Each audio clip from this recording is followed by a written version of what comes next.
Muy buenos días, buenas tardes, buenas noches, estimados participantes del Diplomado en Auditoría Jurídica en su versión virtual.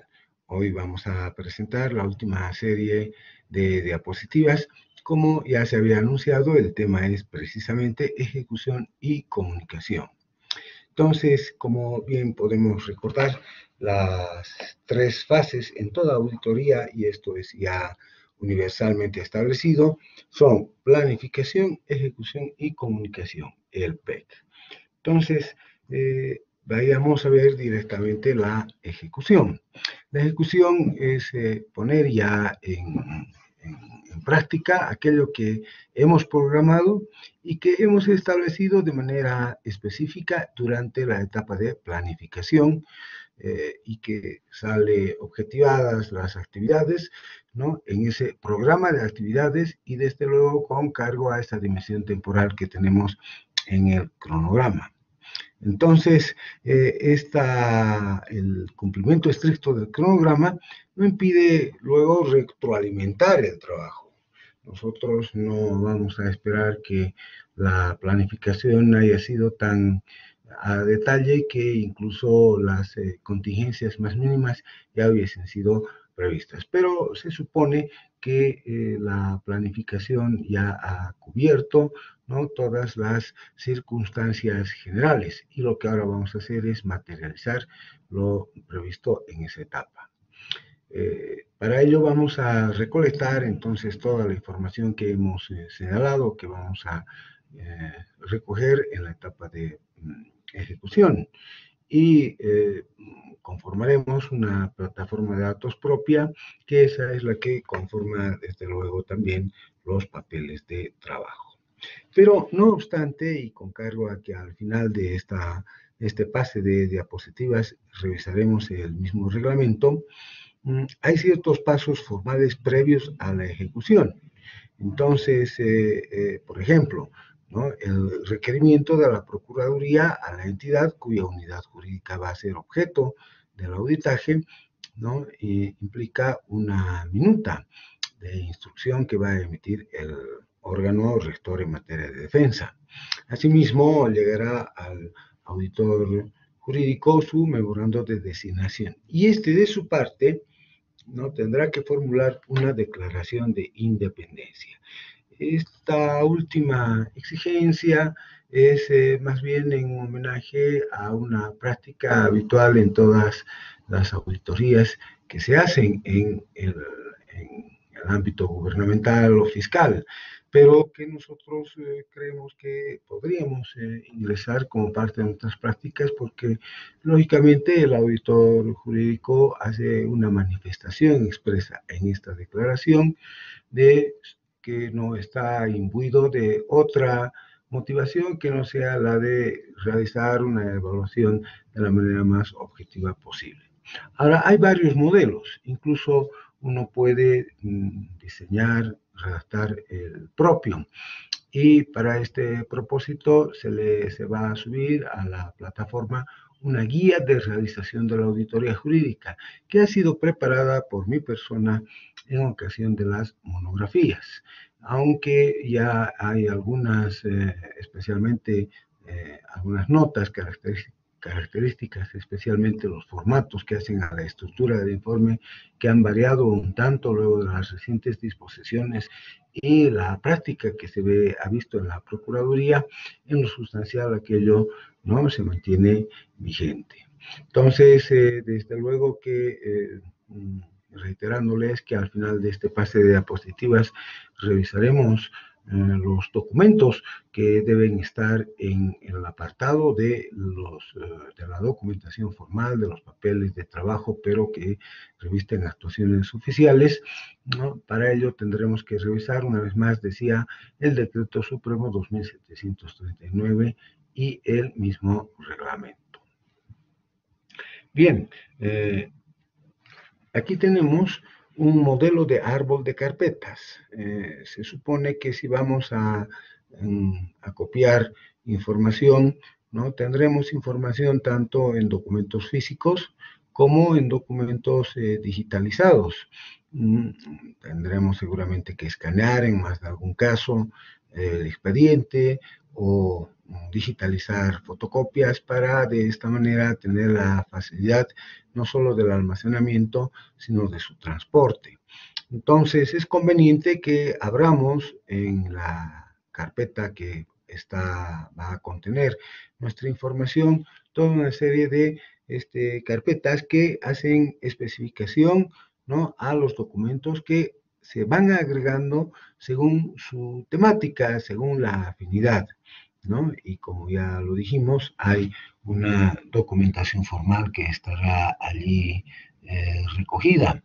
Hay también una carpeta específica para instrumentos, otra para los procedimientos y en especial para las técnicas a emplearse. Ahora, al interior de cada una de estas carpetas, por supuesto que podemos abrir subcarpetas.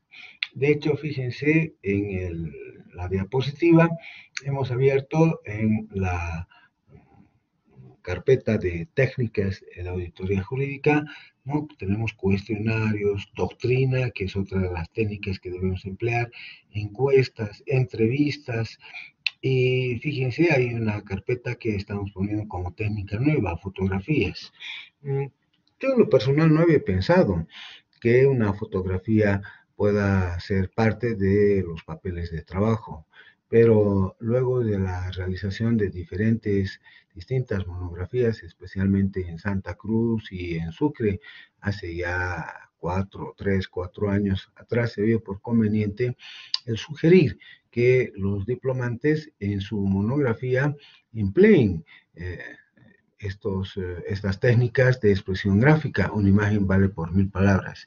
Y desde luego, ustedes mismos en las aplicaciones, en el ejercicio de su diplomado como auditores jurídicos, tendrán seguramente necesidad de tomar más de alguna fotografía. Por ejemplo, los ambientes de trabajo para evidenciar el estado en que se encuentra en los recursos humanos y especialmente materiales con que cuenta la unidad jurídica.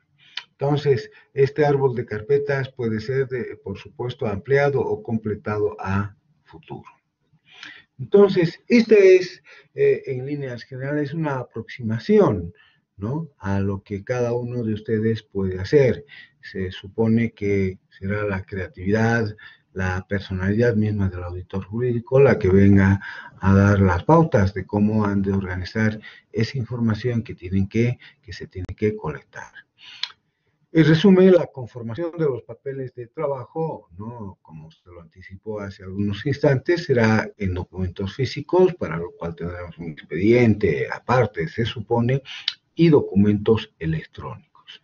Hay que reiterar que la mayor parte de los papeles de trabajo quedan en poder del auditor jurídico, pero es necesario que también parte de esos papeles de trabajo, que son las referencias más directas y que sustentan las valoraciones que tiene el auditor jurídico en cada uno de los casos puestos a su evaluación, entonces vienen acompañando al informe como anexos. Inclusive puede darse el caso que se exija al auditor jurídico que presente toda la documentación, ¿no?, o toda la información que él ha copiado durante su tarea de auditaje. Entonces, por ello que estas previsiones tienen su razón de ser.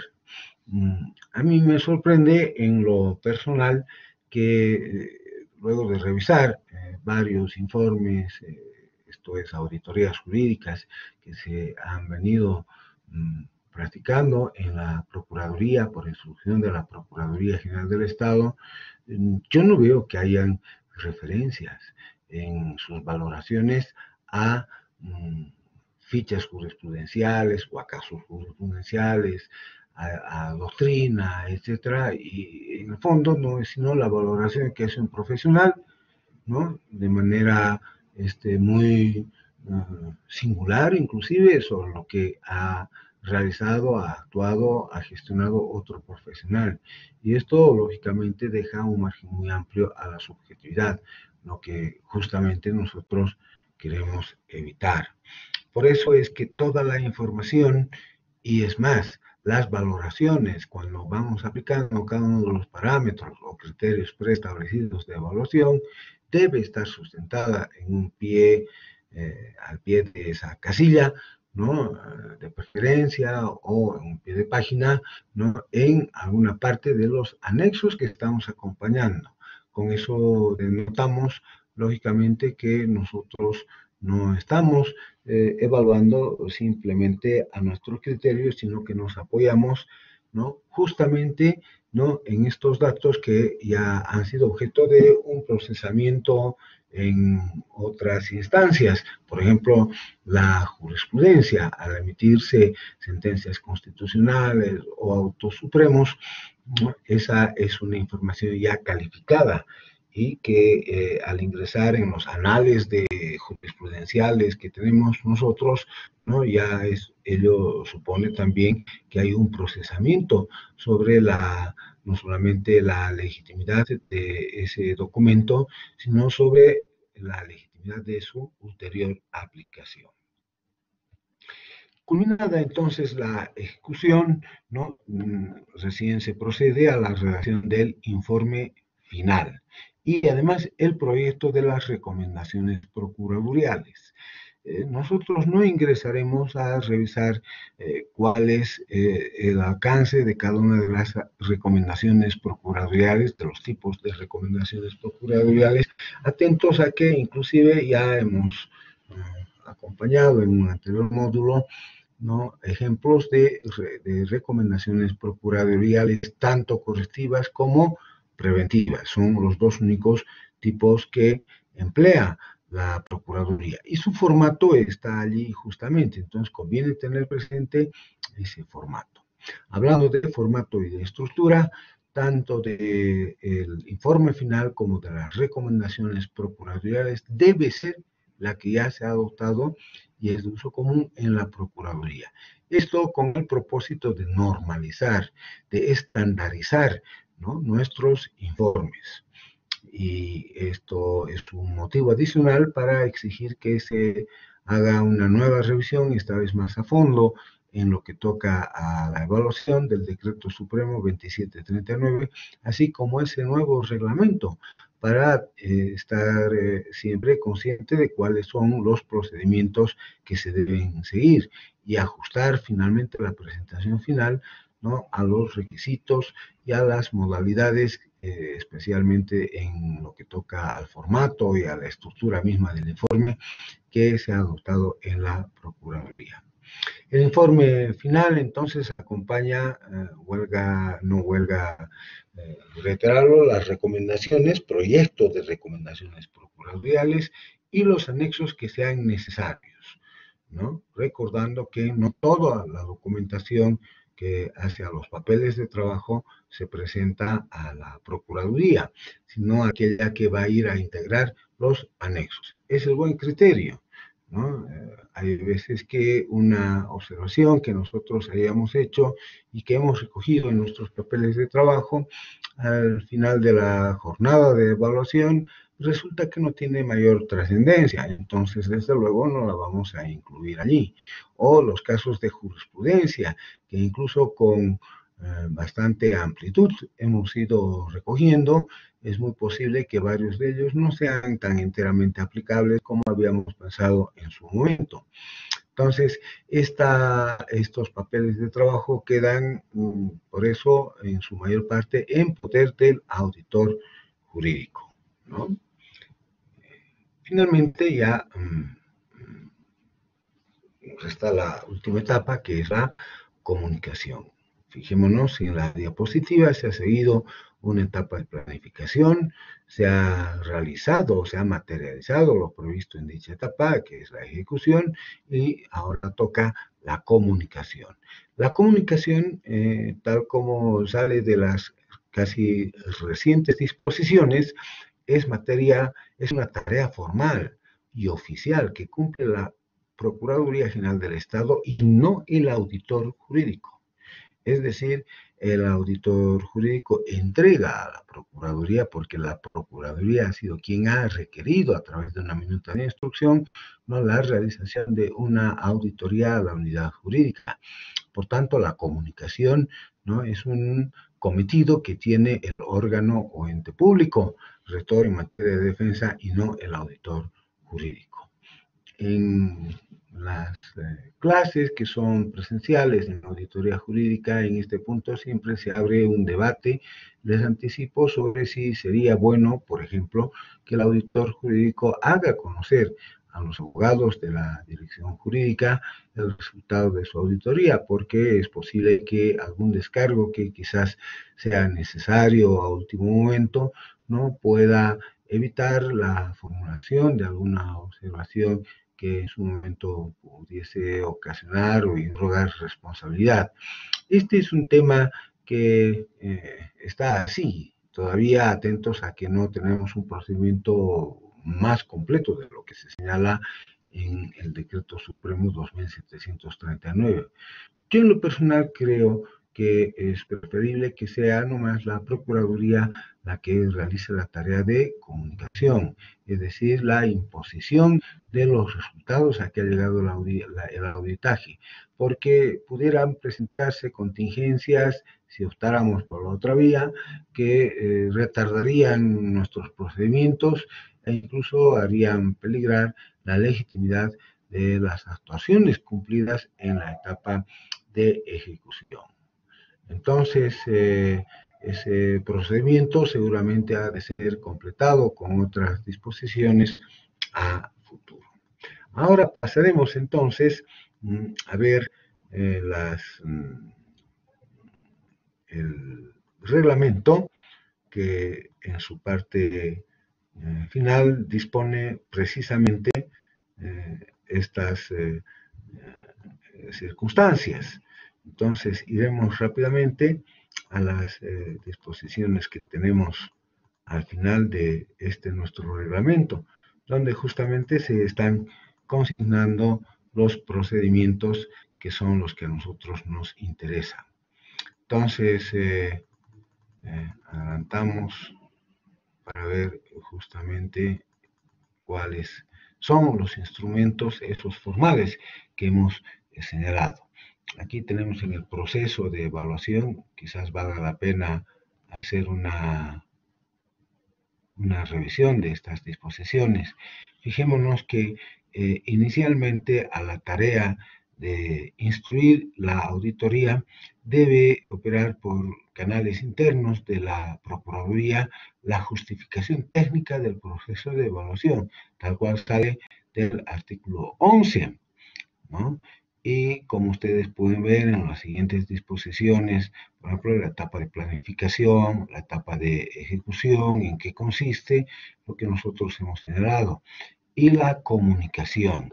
Fijémonos que la Procuraduría dice, comunicará en el punto 1, apartado C, las recomendaciones procuraduriales o, en su caso, la inexistencia de observaciones emergentes. Entonces, es pues una tarea que definitivamente queda incardinada en la Procuraduría, ¿no? ¿Cuáles son los instrumentos? Y era precisamente lo que quería ver con ustedes.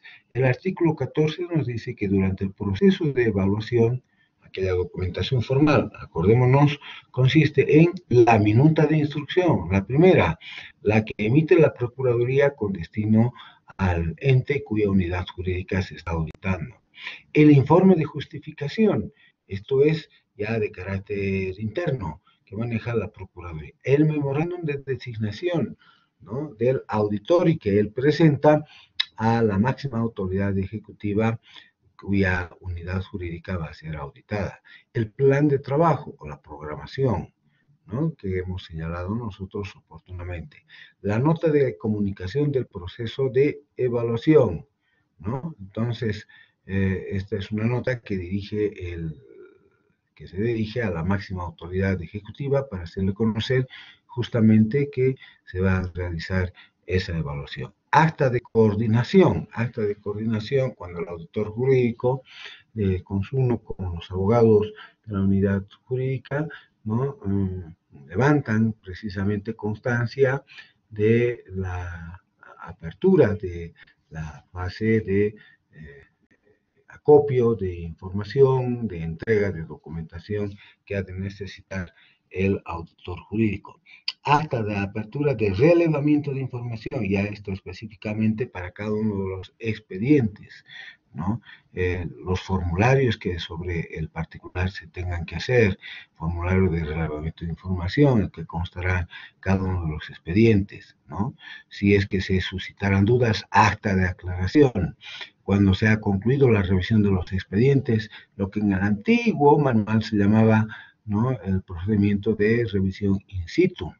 El informe de evaluación que está justamente a cargo de ustedes como auditores jurídicos, que acompañan además en él el proyecto de recomendación procuradorial o, en su caso, una nota de inexistencia de observaciones, ¿no? Entonces, se supone que si ustedes no encuentran en el curso de su auditoría motivo alguno para formular algún reparo sobre el desempeño de la unidad jurídica, inclusive pueden adelantarse a preparar la nota de inexistencia de observaciones. Y es una cláusula abierta a otros instrumentos pertinentes. Consiguientemente, estos son los aspectos que nosotros tomamos y tenemos en cuenta a la hora de la ejecución y de la comunicación. Les reitero que en plataforma ya encontrarán ustedes esa guía para la confección de sus monografías y que nos es también útil porque allí se señalan, incluso se sugieren, ¿no?, algunas pautas para el mejor desarrollo de cualesquiera auditoría, no solamente en ocasión del examen final o monografía que clausura el diplomado, sino para el ejercicio y las aplicaciones posteriores que ustedes puedan tener. Con esto hemos concluido esta cuarta y última exposición y consiguiente pase de diapositivas, ¿no?, esperando que haya sido de utilidad lo que hasta aquí hemos visto y deseándoles el mayor de los éxitos en su próxima tarea, que es justamente la de preparar su monografía para acceder al diploma correspondiente. Siendo así, muchas gracias y tengan ustedes muy buenos días, muy buenas tardes o muy buenas noches. Hasta otra ocasión.